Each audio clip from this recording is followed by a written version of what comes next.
कपड़े धोने वाली बहू। शादी के पहले से ही विभा को कपड़े धोने का बड़ा शौक था।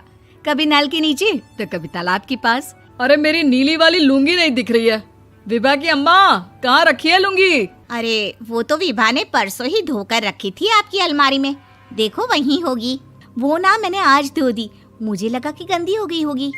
अरे कैसे गंदी हो गई थी? उसे तो मैंने पहना भी नहीं। हे भगवान, इस लड़की के कपड़े धोने की आदत से परेशान हो गया हूँ मैं। जितना तो घर में राशन नहीं आता, उससे कहीं ज्यादा डिटर्जेंट पाउडर का खर्चा है। इसकी शादी करवा दो, शादी जाए अपने घर में ही करे काम, फिर चाहे घर के कपड़े धोने हो या पूरे गांव के। हाँ ठीक बोल रही हो, देखता हूँ मैं कोई लड़का। वो दिन भी आ जाता है जब विभा को देखने लड़के वाले आ जाते हैं। लड़की मुझे अच्छी लगी। होने वाली सास कहती है, बेटी अगर कुछ पूछना है तो पूछ लो। वैसे तो हमारी लड़की बहुत ही शर्मीली है, जो बोल दो वो मान लेती है, इसे क्या पूछना होगा। अरे कैसी बात कर रही हो माँ, मुझे इन लोगों के घर रहना है, सवाल तो कई है। हाँ हाँ बेटा, पूछ लो ना, क्या पूछना है। आप लोगों के घर कपड़े कौन धोता है? सास का मुंह बन जाता है। देखो, अगर तुम ये कहना चाहती हो कि तुम्हें कपड़े धोने नहीं आते तो सुन लो, कपड़े मैं ही धोती हूँ, लेकिन तुम्हारे आ जाने के बाद मैं रुमाल तक नहीं धोऊंगी। अरे चुप रहना भाग्यवान, बहू बेचारी घर आई नहीं, उसे डराना शुरू कर दिया। वो क्या है ना बिटिया, अभी तक तो ये कल्लू की माँ ही धोती थी, लेकिन अब तुम्हारे पापा तो दहेज में वॉशिंग मशीन देंगे ही। तभी विभा की माँ बोल पड़ती है, सवाल भी पूछा तो क्या। वैसे भाई साहब, मशीन की तो फिर भी कपड़े धोने की कैपेसिटी होती है। मतलब जो बिटिया दे रहे हैं ना विभा, इसे कपड़े धोने का बहुत शौक है। ये आप लोगों के क्या, आस पड़ोस गांव मोहल्ले सबके कपड़े धो दे और उफ तक ना करे। बाहर देखा नहीं आपने कितने कपड़े सूख रहे हैं? सब हमारी बिटिया ने ही तो धोए हैं। बस भी करो ना माँ, शर्म आ रही इतनी तारीफ सुनकर। और तो और एक दाग निकाल कर दिखाओ तो मान जाऊं। हाँ अच्छा, माफ करना बेटा, मैंने गलत समझा। हमें तो रिश्ता बहुत पसंद है। और ऐसे जुड़ जाता है रिश्ता कपड़े धोने का शौक रखने वाली विभा का। उसकी शादी हो जाती है कोयला फैक्ट्री में काम करने वाले कल्लू के साथ। शादी के बाद अचानक विभा चिल्लाती हुई सास के पास आती है। सासू माँ, अरे सासू माँ कहाँ है आप? ये तो धोखा है, धोखा दिया आप लोगों ने मुझे। इसे ससुर के चक्कर के बारे में पता चल गया। अरे तो उसमें तुझे क्यों धोखा मिला है? अरे नल में पानी नहीं आता, कपड़े कैसे कब धुलेंगे? अच्छा, तू पानी नहीं आ रहा उसकी बात कर रही है। तो आपने क्या सोचा? कुछ नहीं। अच्छा, तेरी माँ ने कहा था कि कपड़े धोने का शौक है तुझे, याद आया मुझे।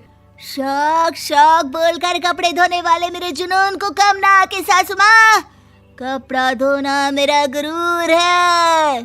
तभी पति भी वहाँ आ जाता है। अभी मैंने इसे सनी देओल की फिल्म दिखाई है, उसी के डायलॉग मार रही है माँ। अच्छा सुन, साफ बता रही हूँ, पानी सुबह 4 से 6 और शाम को 10 से 12 आता है, समझी? विभा टाइमिंग सुनकर हैरान हो जाती है। ये क्या भूतों का मोहल्ला है? सुबह 4 बजे उठकर कौन कपड़े धोता है? 4 बजे टंकी में पानी जाता है, फिर सारा दिन धोना ना, किसने मना किया? अरे कैसी बात कर रही हैं? 200 लीटर की टंकी में कितने कपड़े धो लूंगी मैं? सुबह ही उठ जाऊंगी मैं। अब क्या था, विभा सुबह 4 से लेकर रात के 12 बजे तक कपड़े ही धोती रहती। एक रोज सास पड़ोस से निकलकर कहीं जा रही होती है कि साथ वाली कहती है, हाँ कल्लू की माँ, जरा ये बताओ कि 2 साड़ी है, 2 ब्लाउज और एक पेटीकोट और एक नाड़े वाला लंबा कच्छा। हाँ तो? अरे तो क्या, कितना लोगी धुलाई ये बताओ। धोबन दिख रहे हैं हम क्या? हमारे पति सरकारी नौकरी से अभी रिटायर हुए हैं और बेटा सुपरवाइजर है कोयला फैक्ट्री में। धोबन समझ रखा है हमें। हाय रे कल्लू की अम्मा, माफ कर दो, वो तो मोहल्ले में यही सब बता रहे थे कि तुमने बहू को कपड़ा धुलवाने के काम में लगा दिया है। सास को पड़ोसन की बात सुनकर गुस्सा आ जाता है। वो घर पहुंचती है जहां घर के बाहर ही इतने सारे कपड़े सूख रहे होते हैं जितने कि किसी धोबन के घर पर। अरे ओ कल्लू की दुल्हन, बाहर निकल। माँ जी यहीं आ जाओ, बाथरूम में चादर धो रहे हैं हम। अरे अभी हम धोते हैं, तुमको बाहर निकलो। ये आस पड़ोस वाले बोल रहे हैं कि हम बहू से कपड़े धुलवा कर उसे कपड़ा धोने वाली बना दिए हैं। अरे छोड़ो ना माँ जी, किन लोगों की बातों में आती हो? आस पास के लोगों का तो काम ही होता है कि वो किसी तरह सास बहू को लड़ा दे। बहू सारे घर के कपड़े धोती है, ये क्या कम है? बोलिए। सास को भी लग जाता है कि वो बहू का ये सनकीपन नहीं छुड़वा सकती, इससे अच्छा है कि खुद ही चुप हो जाए।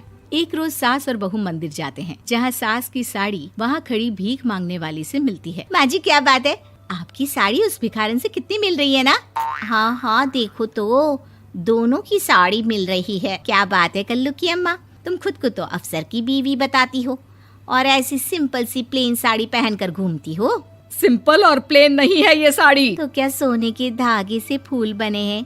कुछ भी सासू माँ, कुछ भी। हाँ बने थे इस साड़ी में सोने के धागे से फूल। मेरे पति लेकर आए थे मद्रास से स्पेशली मेरे लिए 10,000 की। ताहे भाई साहब इस भिखारन के लिए भी सेम टू सेम साड़ी लेकर आए होंगे 10,000 की। सास उस वक्त तो कुछ नहीं कहती, लेकिन बहू के साथ घर आती है और अलमारी से एल्बम निकाल कर लाती है। ये साड़ी देख रही है, ये वही साड़ी है जिसे मैंने अभी पहना था। इस साड़ी में ये जो चमकदार फूल दिख रहे हैं ना, ये सोने के धागों से काढ़े गए हैं। लेकिन तू लोकल वॉशिंग मशीन ब्रश से घिस घिस कर सारे फूलों को निकाल कर साड़ी प्लेन कर दी। मुझे माफ कर दीजिए सासू माँ। और तो और, जब मैंने तुझे तेरी गलती के लिए कुछ नहीं कहा, लेकिन तूने तो सबके सामने मेरा मजाक ही बना दिया। क्यों? बहू को समझ में आ जाता है कि अब से उसका कपड़े धोना बंद।